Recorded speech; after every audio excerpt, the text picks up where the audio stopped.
मोहनपुर गांव में खुशबू और उसकी माँ एक छोटी सी झोपड़ी में रहते थे। खुशबू के पिता का निधन उसके बचपन में ही हो गया था। सारी जिम्मेदारी उसकी माँ के कंधों पर आ गई थी। लेकिन खुशबू दरअसल इस माँ की संतान नहीं थी। वह तो एक दिन जंगल में मिली थी, जब माँ खेत से लौट रही थी। उस दिन से उसने उसे अपनी बेटी मान लिया। समय बीतता गया। खेती बाड़ी में भी ठीक आमदनी नहीं थी।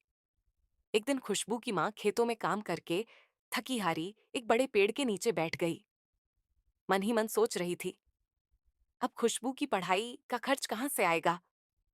उसी पेड़ में एक चुड़ैल का वास था। उसने माँ की सारी बातें सुन ली। थोड़ी देर बाद वह अपना रूप बदलकर एक सुंदर लड़की के रूप में माँ के सामने आई और बोली, माई, आप इतनी उदास क्यों हैं? थकी हुई माँ ने अपना सारा दुख उस लड़की को बता दिया। तभी वह लड़की मुस्कुराई और बोली, एक गुफा है जिसमें बहुत सारा सोना रखा है। अगर आप चाहें तो उसे ले सकती हैं। माँ हैरान होकर बोली, तुम हमें यह सब क्यों बता रही हो? तभी वह लड़की अपने असली रूप में आ गई।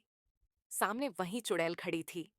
माँ थोड़ी डर गई, लेकिन चुड़ैल ने कहा, डरने की जरूरत नहीं। वह बच्ची खुशबू तुम्हारी नहीं, मेरी संतान है। कई साल पहले गांव वालों ने मुझे चुड़ैल कहकर जिंदा जला दिया और मेरी बच्ची को जंगल में छोड़ दिया। वही बच्ची तुम्हें मिली थी। चुड़ैल आगे बोली, गुफा में रखा सारा सोना ले लो और मेरी बेटी को अच्छी परवरिश देना। यही मेरी आखिरी इच्छा है। माँ कांपते कदमों से गुफा की ओर चली और सचमुच वहां एक बड़े बक्से में ढेर सारा सोना मिला। उसने सोना ले लिया